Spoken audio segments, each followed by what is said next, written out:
G'day guys, welcome back to another video here with Eno from Fantasy Take TV. Today we'll be doing something different on my channel. I know people have been going through the team lineups, but I'll quickly just go through that, but then mostly head into my trades and team selection for this week, what I'm looking at, what the plan is, for this week and next. Sort of got to figure out what trades I'll be able to do and how the team will look, because it is upgrade season. You want to be getting those rookies off field as quickly as you can and maximising the points. So we'll quickly try and keep this under 10 minutes. Might just take a quick look at the end as well at the sort of most traded in and out players of this week, see what trends we can see and have a quick talk about those. So we'll just quickly skim over the teams. I know these came out yesterday, so you'll know that Bruce is back in for GWS. Matt DeBoer is out, so, I think people are slightly worried about Ash going to Steel. We'll talk about that later, but Cummings back as well and Toby Green, so that's big for them. And then Jimmy Webster comes in for Lynott, so nothing too major there. Obviously, Bruce the big one, which a lot of people will be getting him in this week. The Dogs, that was a big curveball with Tim English out with the hamstring. So I think they said 2 to 3 weeks. That's just line ball, isn't it, for a hold or trade? Me personally, if I had him, I'd be trading him. Just don't know what that. I think that 2 will definitely. I think it'll be 3. I think the Dogs play like the first game of the round for the next couple of weeks. So not this week, but the 2 weeks after that, I believe. So for me, I think he's a trade. I would say, miss 3, and then who knows, could be 4. And I would hate to be holding him onto him for that long. So for me, he'd be gone.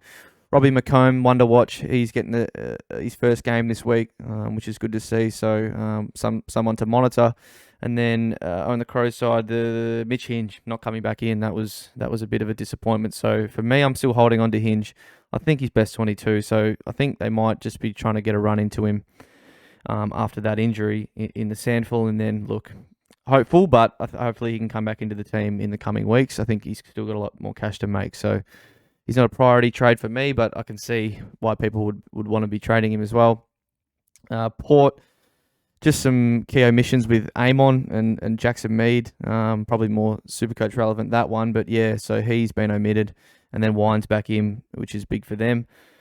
The Eagles, so a debutant here in Luke Stranatica. If you've been playing Supercoach for a while, you remember he was our R3 in, I think, 2017. So sort of an OG name, but he's actually getting his AFL debut here, so that's good to see. And the reason is Hugh Dixon is out injured, so they said 1 to 2, I believe Adam Simpson said. So he doesn't have to go for me. I still think he can get back into the team and make more cash. The worry is Oscar Allen back in a couple of weeks, and then his spot is probably gone. That's a little bit of a worry, but for me, he'll just be a loophole for this week, and then see what happens with him. But again, like Hinge, I can understand trading him now if he's your only way to Bruce or whatever. So I can understand that. Nothing really else to talk about there. Freo and Carlton. So 2 of the young defenders, Hayden Young and Chapman, as we know, are out with the health and safety protocols, which is a little annoying. So if you're a Chapman owner, you're probably just letting go of him now. And then they get Logan Schultz back. Nothing too big there. And then Paddy Cripps, the big one for Carlton. He is named. Whether he gets up and plays, I guess, is still remained to be seen. You always can smell a late out, especially with a 1-week hamstring, but his name, so you put him on field and you see what happens, and just make sure you got your loopholes ready. Nothing else big there. Matty Kennedy injured, so they lose another midfielder. I guess we haven't seen their full midfield, I guess, for only 1 game, I think, out of the 6 so far. So they're always down 1. But North and Geelong, so the full teams came out just before at 5 o'clock. And Taron Thomas is in. We know Paul Curtis is in, and I think Flynn Perez has held his spot as well. So he is a downgrade in defence. If you were looking for one, that had to be in that line. Tommy Powell omitted again. I mean, I know it's not Supercoach relevant, but he's really stiff. He's always on the 23rd man, so probably be sub, I would say, which I think he's already been once or twice this year, but stiff for him. And then the Cats, so Danger is not a late out, but was named last night but out today, injured. And then Lucky Dalhouse managed, and Jack Henry injured as well. And then we get Oliver Dempsey, who I think, I haven't actually looked, is... quickly just take a look. He's a 102k forward, so look, as is with any Geelong rookie, not the greatest job security and one we'll just monitor. But yeah, we'll see how he goes. Suns and the Lions, so we just got the full teams as well for them. Connor Buderick is back. Remember him? He was a rookie a couple of years ago. And Alex Davies has been omitted, so nothing too major there. And Kitty Coleman's back, who we were looking at starting at the start of this season. And then Robbo's injured, and he's come in for Cockatoo. So where's he named? I'd say be on the bench, yep, with Berry and Lohman and stuff. So Zorko's been named in the guts. We'll see what happens there. Maybe Zorko is not half back anymore. If Kitty's back, and see what setup they go with, because they got obviously Rich Answorth back there. Interesting. So anyway, that's Kitty's back. Good to see. Probably not too relevant now as it's in season, because he's like 270k. So unless he goes and sets the world on fire, probably not one we'll look at. But all right, Tigers and D. So some big changes here, or a lot of changes. A couple of omissions. Ben Miller, who I probably already knew was happening for Gibcus after his rest. Arts, who was just sub anyway, I think, and Parker omitted. Then Hugo and Marlon injured, and then in comes Gibbs, as I said. McIntosh is back. Mansell as sort of the lockdown back pocket defender, and Collie Dawkins is getting a go. So we're thinking maybe a rookie would get a look in. One of them might be sub, which you hate to see it, but Sonzi may not be too far away from a game at some point. I guess Matty Parker's probably the sub, and then the D's. Ben Brown comes in for Tom McDonald, so he's been stiff to lose his spot, but I guess they're giving Wiedemann a go, so see what happens there. Viney and Lever, I think we knew they were out with health and safety yesterday.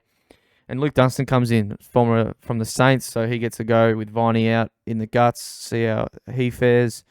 They've got a few similar players here, but yeah, so sub is probably Bedford.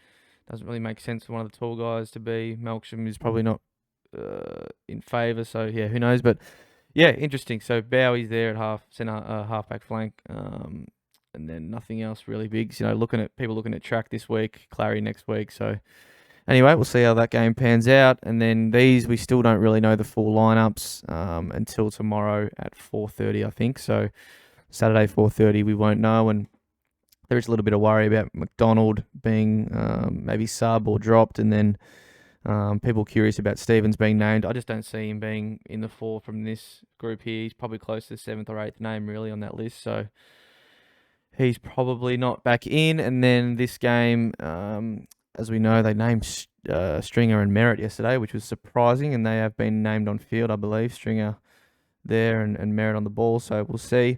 Kane Baldwin might be back for a game. I think he kicked 5 in the VFL.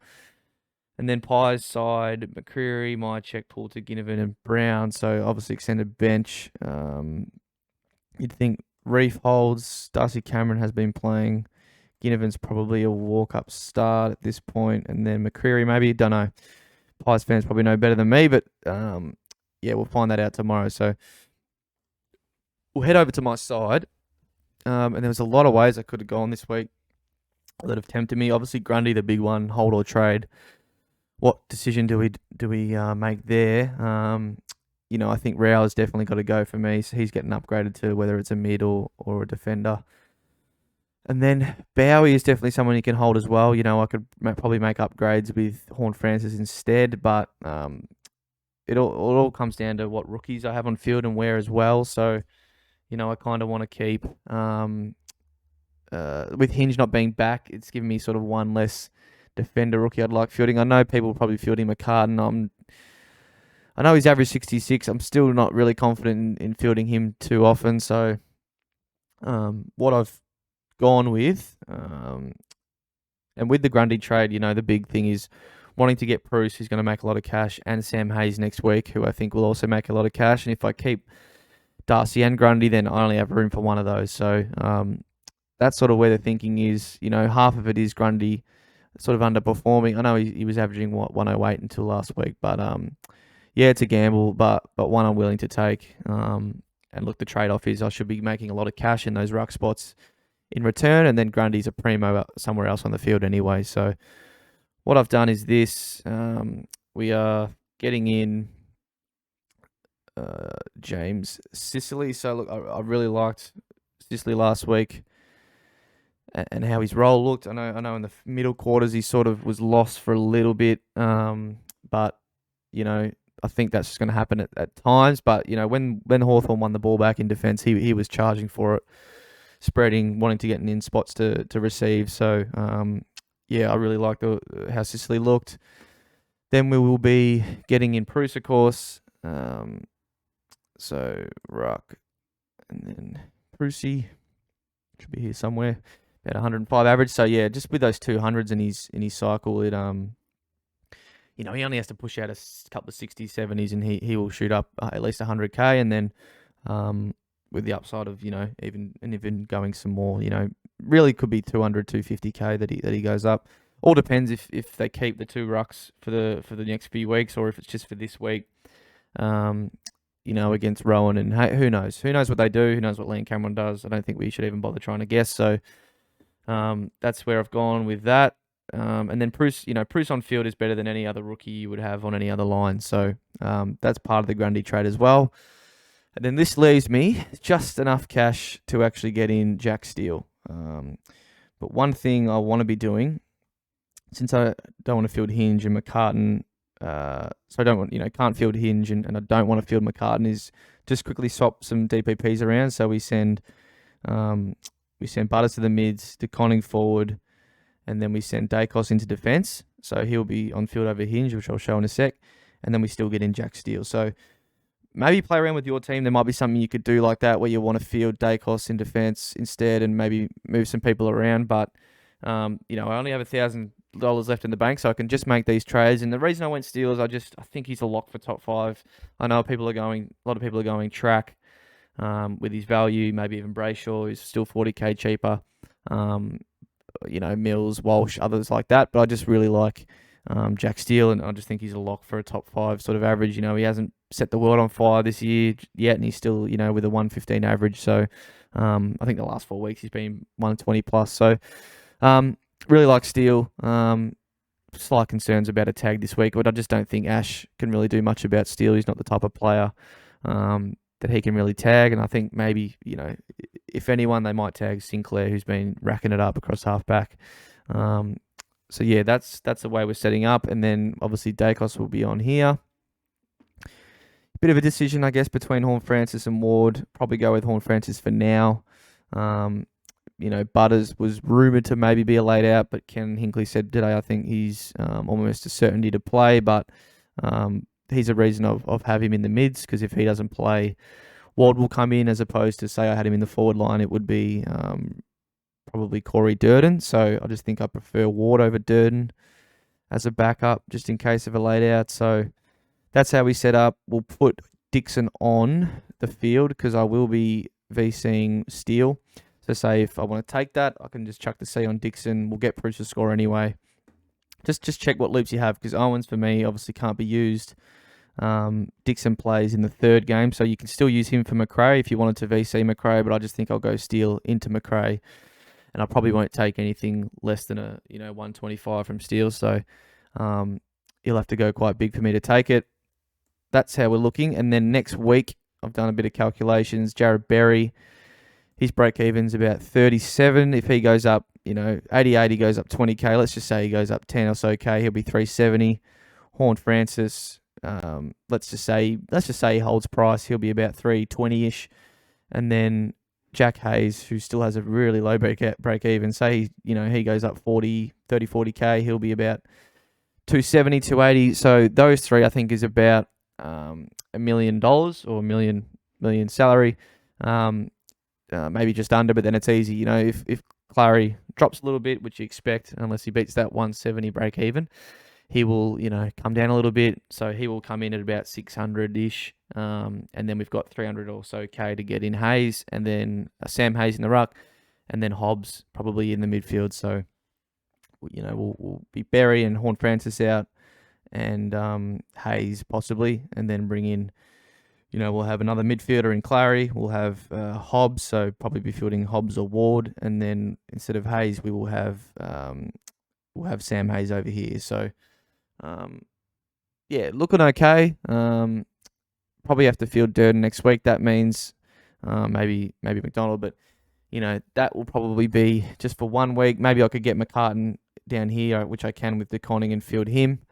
But yeah, that's about it. Let me know what you think. What have we gone for time? We've gone a little bit long, but maybe we'll quickly just take a look at the most traded in and out players of this week. If I bring it down here, it's probably easy to see as opposed to down there. So it surprised me, but Roses has been brought in by quite a substantial bit more than Bruce. I would have thought Bruce would be number one. O'Driscoll still well up there for people bringing him in this week, which, look, I don't totally hate it, because if you think he's going to average, around your 80-ish, he's still going to make another 150 from here. So I don't totally hate it. O'Driscoll looked really good. I just don't think it's plausible for me to do it this week. Then the next two, the fact that Baz is fourth and Jack Sinclair fifth, who both have looked really good, don't get me wrong, they're just both still a bit speculative. Kind of makes me think that are all the picks that have been working so far this year, so why the hell not? why wouldn't that continue? So, look, that does surprise me a little bit. I know Baz is good value. Hobbs is coming in. Sicily is up there, which is obviously who I'm going with. But, Brayshaw and Petraka being, only the 9th most traded in midfielder is just a bit strange. I think he's really good value as well. I know I'm going for Steele, but that is quite surprising. And then as we get further down, Hayes is being brought in a week early by some. McRae, people who don't still have him. Tom Green, Gresham, Hewitt, who people still don't have. Windhager, I wouldn't be going near. I just don't like his job security. I think Zach Jones will be back soon and come straight into the team.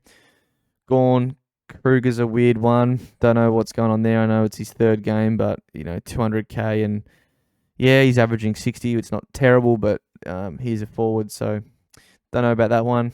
Heaney and then Steele all the way down here at number 19. So he only gone up a little bit, so I don't mind that. And then we got some DeGoeys and Brody's down there.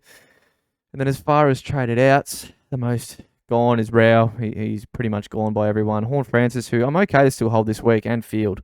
So hopefully he can still kickstart some cash gen. And I know my plans are to trade him next week, sort of no matter what, to get Clary. So maybe if he puts in a really good score and I'm forced to hold him, it will give me a little bit of a headache. But I'm okay holding and fielding him. Hinge as well. I can't buy that he's not best 22 or really close to it. I know he's not even in the emergencies, but I just think there's something up there with him. They're wanting to get game time into him after that little hip knock or hip corky. So that's what like. He was really impressive for 2 or 3 weeks there. I just don't see how he's just got injured and is suddenly gone from their thoughts. So I still am holding on to him and can afford to, and hopefully he comes back and makes some cash. Grundy, the big one, of course, who I am trading this week, and Dixon as well. I guess there's probably more merit than Hinge with that one. In that maybe in 2 weeks when he's back, Oscar Allen's already back and there's no spots for him. And then Hall, of course, McCartan. I wouldn't be trading out McCartan yet. Gibkiss, I'm probably okay with trading out, even though you don't get much from him. But he's back this week, so you can guess, you can see how he goes. Rochelle, I don't really know this one or why he's even up here, because his break-even's still very low. I think it's like 6. You got to give him another week or 2, unless he drops a poor one this week. But this week, you would not be trading him. I know it's probably not the greatest matchup down at that Ballarat Stadium, but the Dogs aren't the greatest defence in the world, and Rochelle could light it up. Whitfield, I'm okay with trading Whitfield. As long as you're upgrading still, you could do what I'm doing with Grundy and do that with Whitfield instead, and just be getting a guaranteed top 6 defender. And then Chappie and others down here, and of course English, who, as I said at the start, I just think I'd be trading English. I think that can turn into 3, maybe 4 weeks. So, and hammies aren't always great to come back from either. We saw it with Aaron Hall just last week. So that's how I'm set up. Going to chuck the VC on Steele tonight. Hopefully he goes big, and then if not, be confident in McRae to take it home tomorrow. So let me know what your plans are. I know I said I'd keep this 10 minutes, and it's probably gone double that. But good luck tonight. Good luck for the weekend. And thanks for watching. Cheers. Got the mojo deals, we been tripping like the 80s. Pulling out the coupe at the lot.